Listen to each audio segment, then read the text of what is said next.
joining us in the coronavirus advice tribe here at propertytribes.com. This is a special category that we have set up in response to the ever unfolding corona crisis in the UK. And joining me here is landlord and tenant law expert and solicitor David Smith.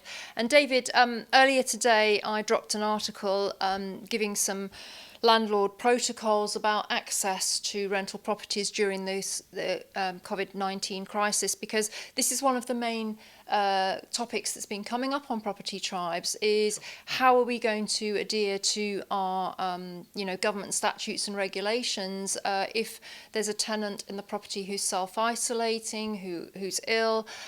These are all kind of uncharted waters, but we can rely on existing legislation to guide us, can't we?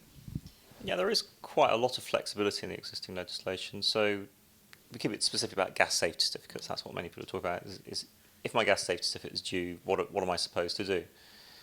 The prosecuting body for gas safety certificates is the Health and Safety Executive. They've always had guidance on their website, not always, I mean, for a long time though, about when they will and won't prosecute, and part of that covers the issue of access. And what they say is they expect landlords to take more than one, and usually most people think about make three solid efforts to communicate with the tenant and obtain access.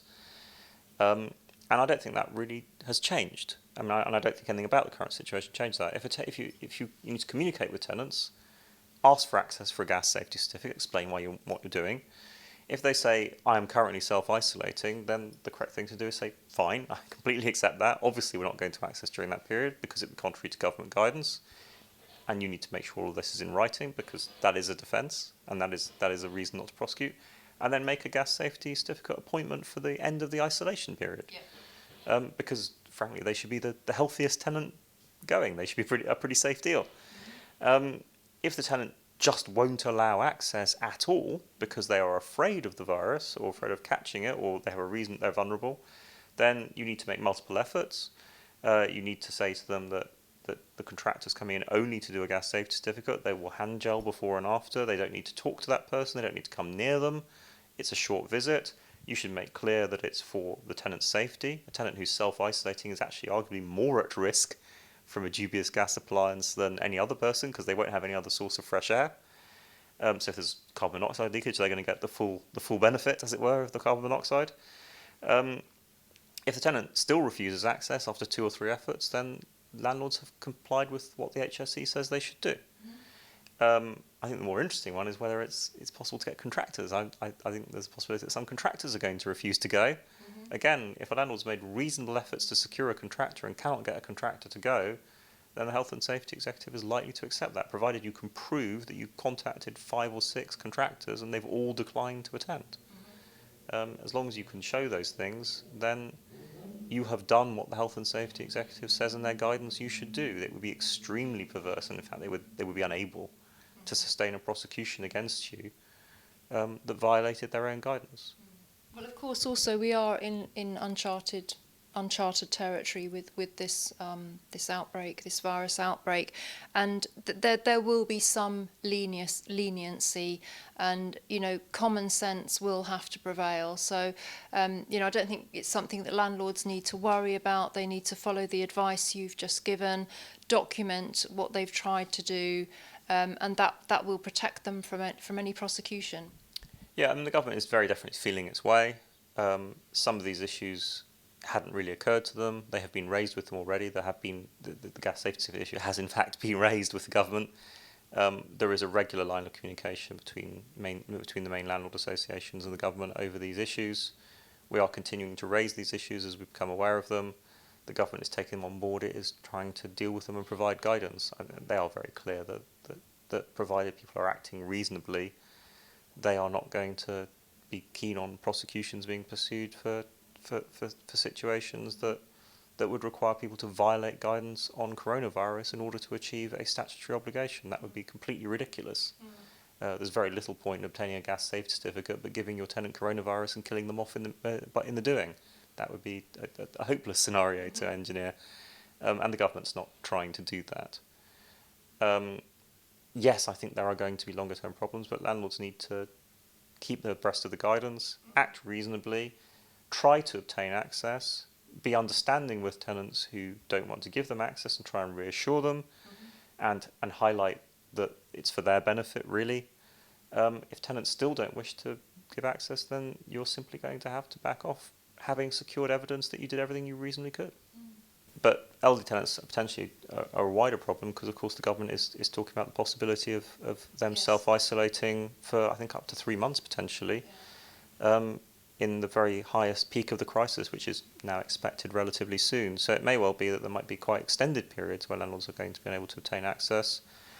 The one thing that we've still yet to think about is how landlords are going to carry out maintenance and repairs during that period. I mean, the answer to that, of course, is that maintenance is probably going to have to go by the wayside because it's non-critical, and repairs are probably going to have to be triaged into those things that need to be done and things that are not so important.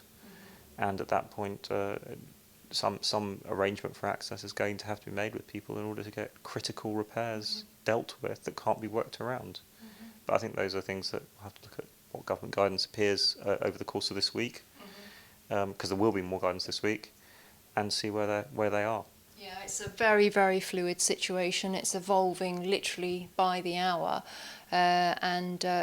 We've got to, again, reiterate, you must get your information from the government sources, the NHS, and other credible sources like the National Residential Landlords Association have a special resource all about coronavirus from the landlord perspective. And I think, this is going to be a time, perhaps, David, where, there's going to be more of a bond built between landlords and tenants. We are in this together.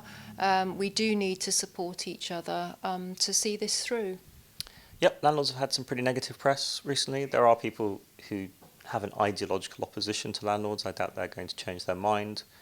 But there is plenty of opportunities here for landlords to demonstrate that they are just the same as anybody else, and that they have the same concerns, and that they have the same opportunity to help. And I'm quite sure many landlords will be helping their tenants, and I've certainly seen stories on social media from tenants whose landlords have been helpful to them. I'm quite sure that the vast majority of landlords will be helpful and will be doing their best to help out their tenants as much as they can. And that's the right thing to do. Thank you for watching this. David is going to be on hand to answer any of your questions. So if you do have anything specific about coronavirus and how you're going to manage your tenancies, then please do drop them in our coronavirus advice tribe, which is powered by the National Residential Landlords Association. Also has a link to their resource. But David, there's more to come on this. It's evolving and unfolding as we speak.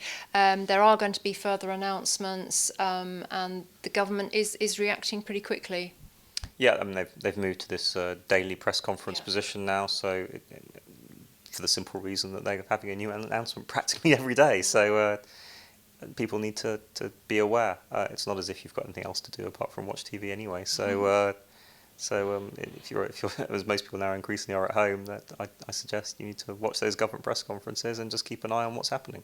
Yes, indeed. As a landlord, it's a time to be very, very engaged. And by being engaged, you're going to get the right advice and guidance to help you through this. And that's exactly why we set up this special category to host and curate these discussions so you can find them easily and find out the information you need. So thank you again, David, as always, for joining us. There's not many people out and about in London today, and we've come specifically to talk to David, so we have to thank him for being in town today to speak to us. And just stay tuned, we will be updating this category on a daily basis.